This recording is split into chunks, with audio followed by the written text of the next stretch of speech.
Welcome back to the gun dungeon, guys. Got my CZ TSO orange out on the range here today. I have an earlier video on this. It was one of my first videos, probably within the first 10 or so.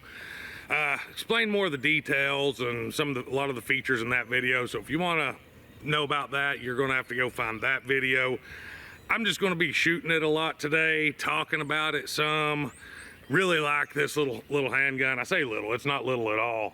It's actually pretty hefty for a handgun, but it's more of a competition type gun as opposed to a carry gun. I really like it. It shoots great. This one's chambered in 40 cal. Got your gas pedal over here. Man, I tell you what, I didn't know how much that helps until I got one and started using it. But with my grip, the way that I grip it, and then lay that thumb right on that gas pedal, you can really control the recoil with that gas pedal. It's super handy. But with that being said, I'm just gonna go ahead and shoot some a little bit, and then we'll talk about it a little bit more after that.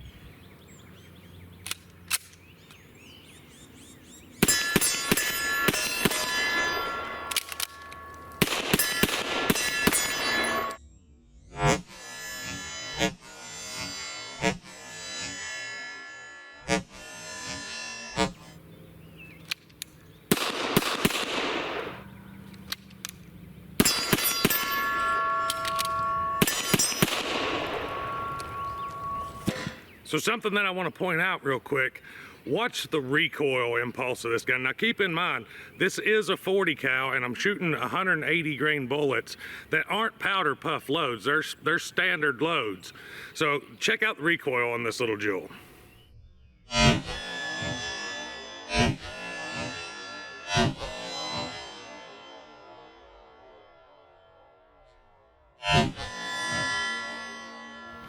See if we can get on target at the 80-yarder.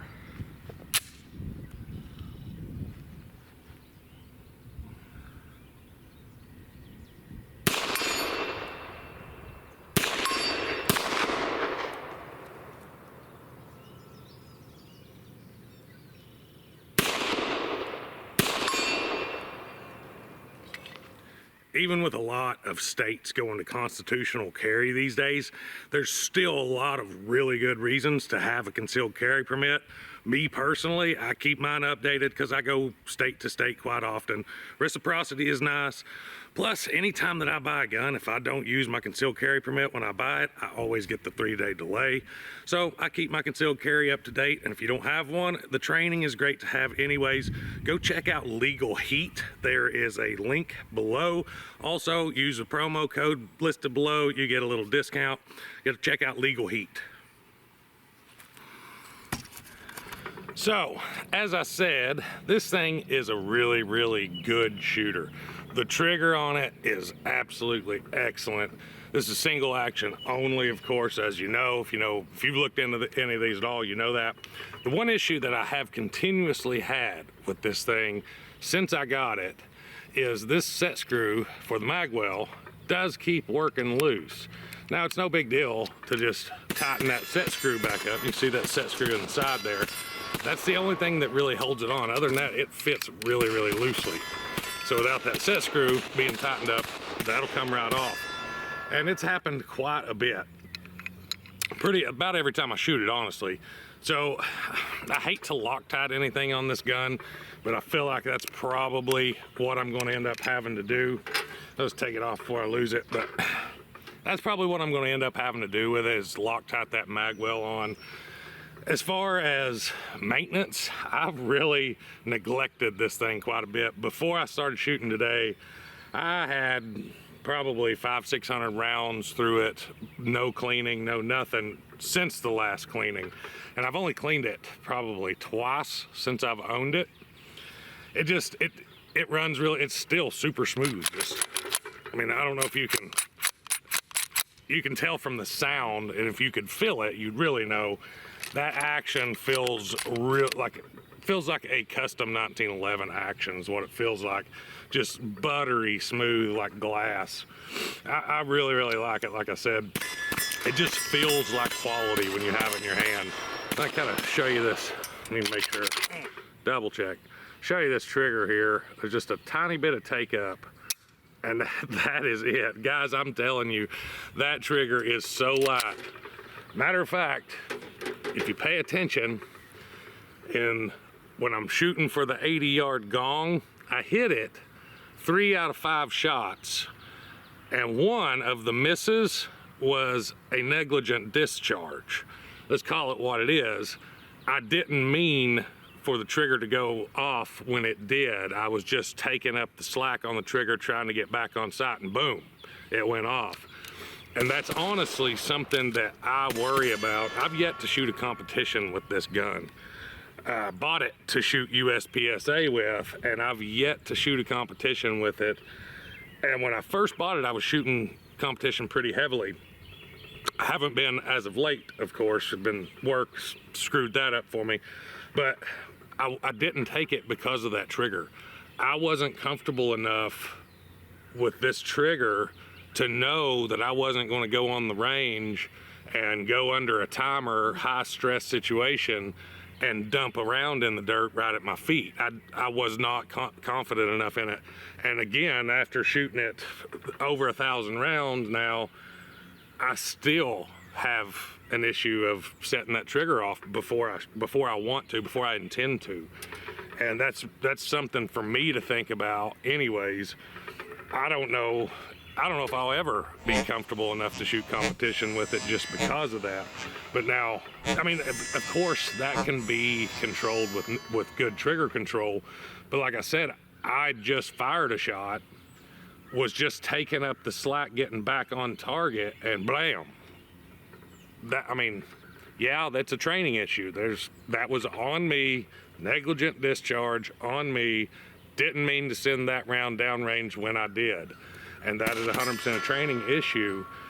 But when you shoot a lot of combat type handguns, defensive type handguns, stuff like that all the time, which is mainly what I train on my own, you get used to that type of trigger, a 5, 6, 7 pound draggy trigger. And when you switch back to something like this, it's a total different world.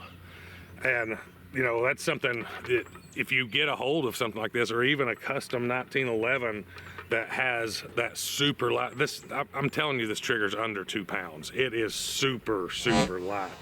But if you get a hold of something like that, that's something you really need to consider and think about. I mean, nobody thinks I'm gonna go have a negligent discharge. Everybody thinks, oh, that's not me, that's not for me, but it can happen. It can happen real quick. When I first got it, I would try to run double tap drills and stuff like that, and sometimes my double taps turn into triple taps, accidentally, not meaning to. A lot of people that I've shot at, Luke, one of my real good friends, he shoots all the time, shoots a lot of defensive style stuff, but he shoots all the time, and he had an accidental discharge while shooting. I mean, I've never pulled it out of the holster and blam, shot it into the dirt in front of me yet. It's possible. If your finger's on the trigger, it's going to happen. But I tend to keep my finger on the frame until I'm least sights are coming up.